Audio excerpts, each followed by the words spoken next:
Let's focus on this. Mr. President, please give us a timer. Mr. President, first of all, this kind of goes along with your America First campaign promises, for lowering healthcare costs. On a day that it seems like we're going into a government shutdown led by Democrats on the premise of providing health benefits to illegals, this seems to cut your move here is a stark contrast to that. Could the same principles that you did today apply to health insurance to maybe lower the cost of health insurance many Americans are kind of struggling with? We're working on just that, a little different group, but we're working on just that. It could, I don't know to this extent. You know, we have a pill, one pill in particular, we're going to show you next week. It sells for $10 in other countries and $137 in the US. And that's coming down now to probably $15 or $18. They'll go up to 18. I think that's pretty much right, Albert. It's not you, but they'll go up to 18 and we'll come down from 135 or whatever down to 18. I mean, that's a massive number. Remember, I was the one that held a news conference because I lowered drug prices by 1/4%. I think it was 1/8 of 1%, but it was the only one in 28 years that brought drug prices down for the year. But it was a very small number. Now we're talking about, you're going to see one over 1,000%. Look at these numbers. So, and this has a big impact, even on the discussion that we'll have with Chuck Schumer, who was here yesterday, along with a very nice gentleman who I didn't really know. You know what I'm talking about. The two of them came and we had a good discussion, and we're going to see what happens. We're going to see what happens, but this has a huge impact on that because these numbers are going to bring Medicaid. We talk about Obamacare. Obamacare is a failure. Obamacare is not good. It's there, but relative to other healthcare programs, it's in the lower 20%. It's not good. And I asked the Democrat representatives, what do you think about coming up with a better health care? This actually allows you to do that because the cost of prescription medicine is a big, I guess, a very big, more than 50% the cost of what we're talking about. So we might be able to do something like that. This is one of the biggest news conference from a medical standpoint that I think has ever been had by any administration. Yeah, please. Thank you. I'm curious, where are the other companies other than Pfizer? Are you expecting them to come over here? They're all with us. And I was honored to have Albert be the first. He's done a fantastic job with, as you know, with the COVID. He did a fantastic job with a lot of things. He's a leader, and Pfizer is right at the top. You know, it's there. Eli Lilly has been fantastic also, your friend, my friend. And they're all coming in over the next week. We're making deals with all of them.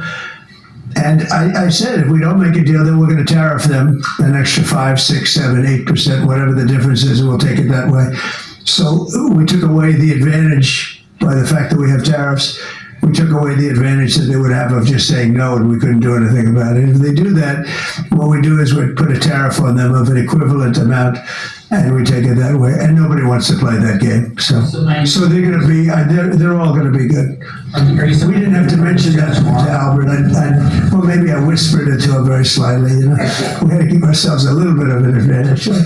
But the tariffs played a big role because they know that's what's going to happen. You mentioned the tariff, the exemption of the 232s, but can you share a timeline for when we can expect the results of that 232 investigation?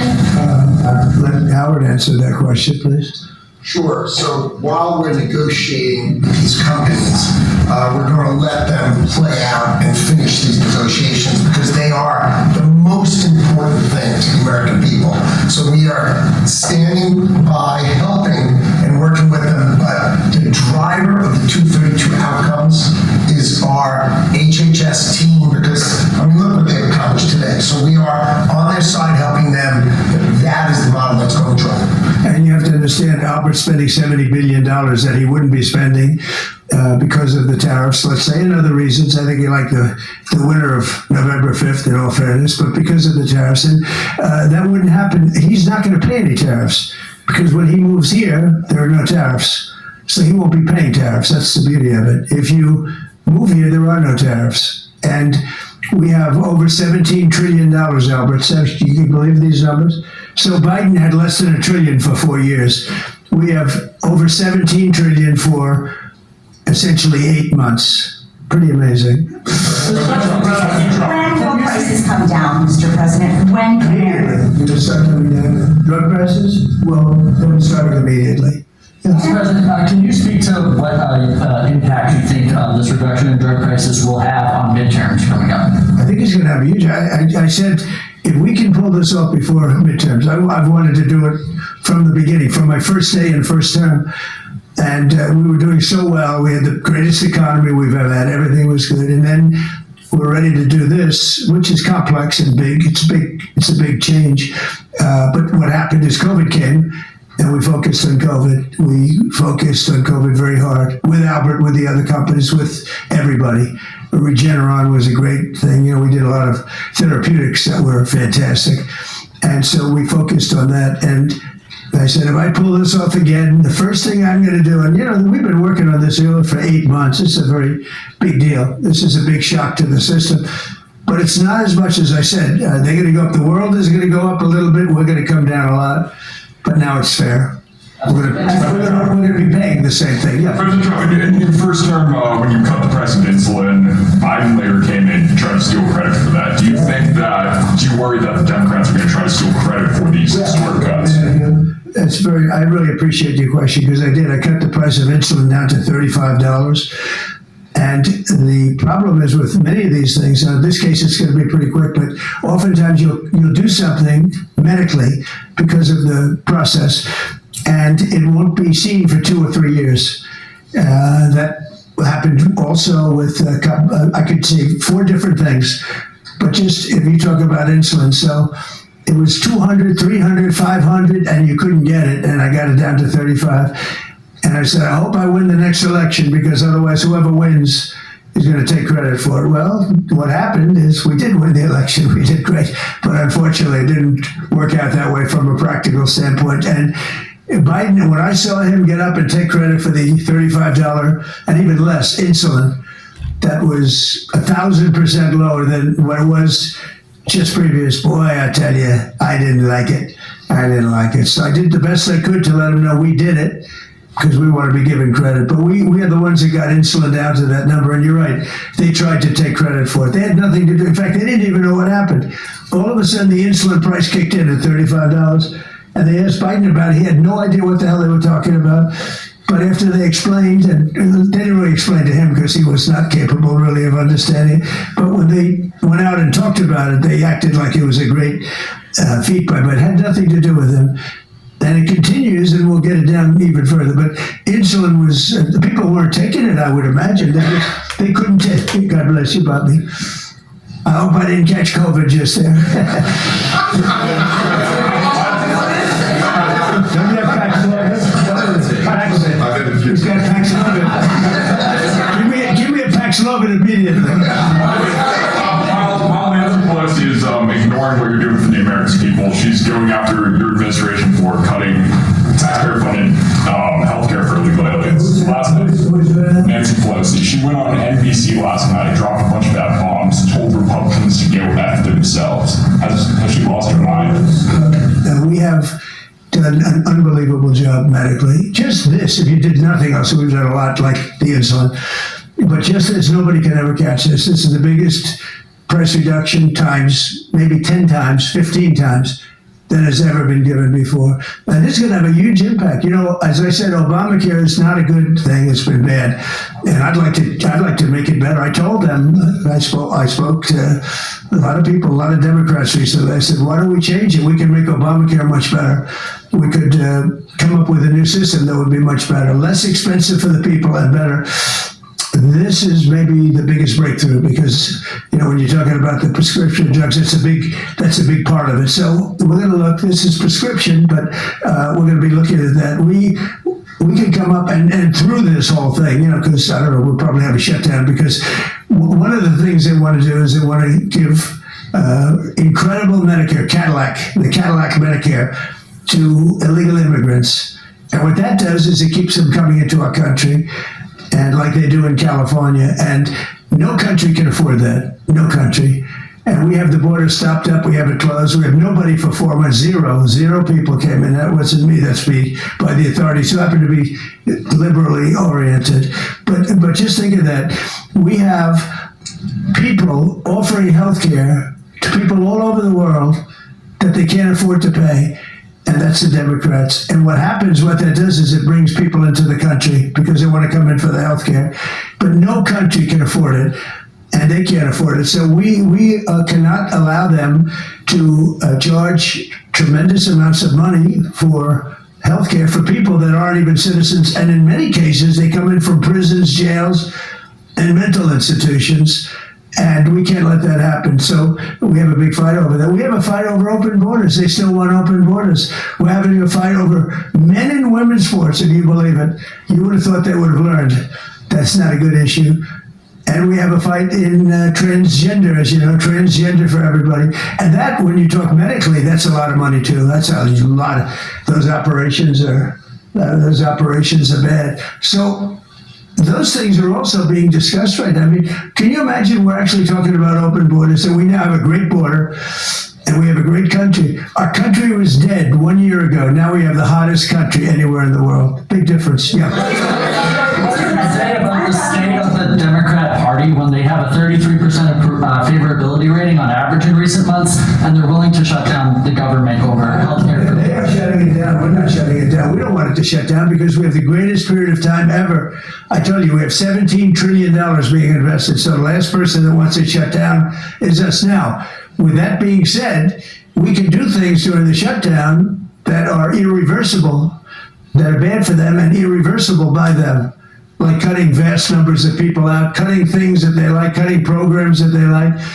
And you all know Russell Vought. He's become very popular recently because he can trim the budget to a level that you couldn't do any other way. So they're taking a risk by having a shutdown because of the shutdown, we can do things medically and other ways, including benefits. We can cut large numbers of people. We don't want to do that, but we don't want fraud, waste, and abuse. And, we're cutting that. But they want to have illegal aliens come into our country and get massive health care at the cost to everybody else, and we don't have it. And that's I would say, the number one reason that they want to strike is to get illegal immigrants health care. And, Gavin Newsom wants that too in California, and it's destroying California. We can't have that. We're not going to let it happen. Do you have a plan for dealing with drug companies that are responding to MFN only by raising prices overseas as opposed to lowering prices in the U.S.? No, they're responding. I understand that question very well, but they're responding by lowering prices. They're helped by lowering prices. There's a price at which they can't sell, and they're helped by lowering prices. In the case of Albert and in the case of Eli Lilly, the fact is our prices are coming down massively. You see, that's just a few of the basics. But they're coming down much more than that with many drugs, and over 1,000%. Think of that, over 1,000% reduction. And we'll show you that next week because we have some of them on the board next week where you have over 1,000% price reduction. Now, what's going to happen is you're going to have the market will kick in. This way, the market kicks in. The other way was just basically, it was just a form of control. You were stifling the market. Yeah. Brian, is a shutdown inevitable? And how would you describe the negotiations with Democrats yesterday? Are more meetings scheduled? So nothing is inevitable, but I would say it's probably likely because they want to give health care to illegal immigrants, which will destroy health care for everybody else in our country. And I didn't see them bend even a little bit when I said we can't do that. Okay? Can I ask a question of Senator Johnson, Administrator Brown? If there is no deal reached on the Obamacare subsidies with the Democrats, is there anything that CMS can do to lower those, to mitigate the increases of those Obamacare subsidies? Not really, but we have time. We have time till the end of the year to make the changes I know the president is evaluating, but we should have a clean, continuing resolution, get past this budget process as it has happened so many times, and allow the president and leadership some freedom to be able to put some good ideas in front of the legislative bodies. Mr. President, undocumented immigrants, We actually do have time for that. they're not eligible for the health care subsidies that Democrats are demanding. So can you clarify, what are you talking about when you say Democrats want to protect their health care. So when an illegal person comes in, a person who came into our country illegally, therefore breaking the law, and look, we all have big hearts. I have a bigger heart than you do.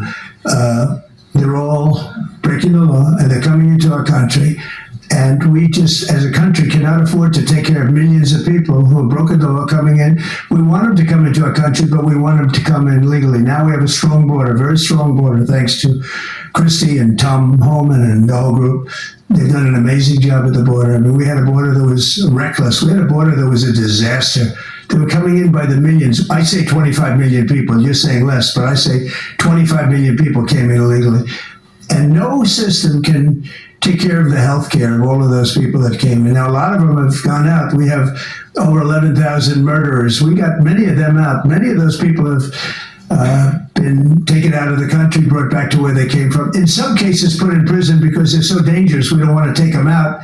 We have to watch them. We don't want them coming back. But if you look at what's happened in Washington, D.C. right now, it is such a place. I just drove through it. And it's clean and nice and beautiful. And people are walking around and they're not afraid of being mugged. We haven't had murders. We haven't had anything happen in a long time. It took us 12 days to make it very good. It took us 20 days to make it beautiful. And now we're going to Memphis. But I think we should always keep a presence here, because if we don't keep a presence, it's going to come back never like it was, because we got rid of 1,700 career criminals. You know what that is? One career criminal can give you a lousy reputation for danger, because they commit many crimes a day in some cases. But Washington, D.C. is an unbelievable example of what can happen. And now we're going, as you know, to Memphis, which was very similar to Washington, very dangerous. And we're there, and we're working along very well with the governor, the mayor. A lot of these Democrat mayors, you know, what they don't want to have us do well, because if we do well, it makes them look bad, and they shouldn't feel that way. If I were a Democrat and I was a governor or mayor, I'd be calling Trump. I'd say, get your troops over here, just help. Because the mayor of Washington is getting a lot of credit for what we did. You know, a lot of credit. But the beauty is, isn't it nice, seriously, you walk down the street, you're not going to be mugged. You're not going to be hit. We had a meeting about 3-4 months ago, and I was saying to the media, how many of you people have been threatened or mugged or accosted during your walk to the White House? And they said, we don't walk to the White House anymore. But the answer was, remember, Brian, that almost everybody's, look at this guy. They even attacked this big, strong guy, right? Didn't you get attacked? Yeah, just take a look at the other guy, right? What happened to the other guy? I don't know. Those other guys are pretty tough. They're tough with a gun in their hand, right? And yeah, you were hit pretty hard. But almost everybody was. And now, nobody. Anybody been accosted in the last 3 weeks? If I would have said that 6 months ago, half the heads would have been raised out. No, we have a very safe city now. The country's going to be safe. We're doing one at a time, and we'll be going to Chicago. I told you this, Union Pacific, head of the railroad. He knows this country very well. Started off as a very low-rung employee of the Union Pacific. He's now chairman. He came to me and he said, sir, save Chicago. It's a great city. It's going down fast. They had 11 people killed over the last couple of weeks. 11 people killed, 48 shot. That's not a city. That's a war zone. There's no city in the world like that. And then we have to listen to this Pritzker get up. I know him well. They threw him out of his business, and the family threw him out of the business because he's a loser. But we have to listen to Pritzker get up. He should call me and say, get the troops in. You ever hear that? 11 people over a week and a half killed. And I think it's 48, when you add it up, 48 people shot. And then I have to listen to a governor say how nice it is. It's a wonderful experience now. What is a wonderful experience is D.C. People are eating in the restaurants. They just opened 2 new restaurants, which hasn't worked in years. And we had it pretty good 4 years ago. We were just getting ready to do this, but we did it right. And, you know, we have a big victory in the Supreme Court. It's called merit. And so that includes the military. Our soldiers, did you see what they look like, these guys? They look like serious soldiers. They weren't playing games, and they went in there and they did a fantastic job. And Washington, D.C. is now a beautiful, safe city. The restaurants are thriving. The people are walking down the street holding their husband or their boyfriend's hand, and they're not worried about being raped or mugged or shot at. And it's been an amazing thing. And we'll do that in every city. We'll do them sort of one at a time. We'll do a couple at a time. And we have a tremendous force because, as you know, in recruitment numbers, when we put out 2 years ago, when Biden would put out recruitment, nobody would join. Nobody wanted to be in the military. Nobody wanted to be police. It was just announced this morning. You probably saw my speech over with the military, with the generals, admirals. Record numbers of people signing up for the Navy, the Army, Air Force, Marines, Coast Guard, Space Force. I love Space Force. That was my baby. But we have record numbers of people signing up, and that includes police department, fire department. So, it's been an amazing thing. Well, we're going to have another meeting next week on this. We have another great company coming in, similar kind of numbers. But we're going to show you some 1,000% drops in prices. There has never been anything like this in the history of medicine, and it's an honor. And Albert, I want to thank you, and I want to thank everybody behind me, because you are a great team. We have a great team. Everybody says you have a great cabinet. It's a great team. So thank you, Bobby. Thank you very much. Thank you, everybody.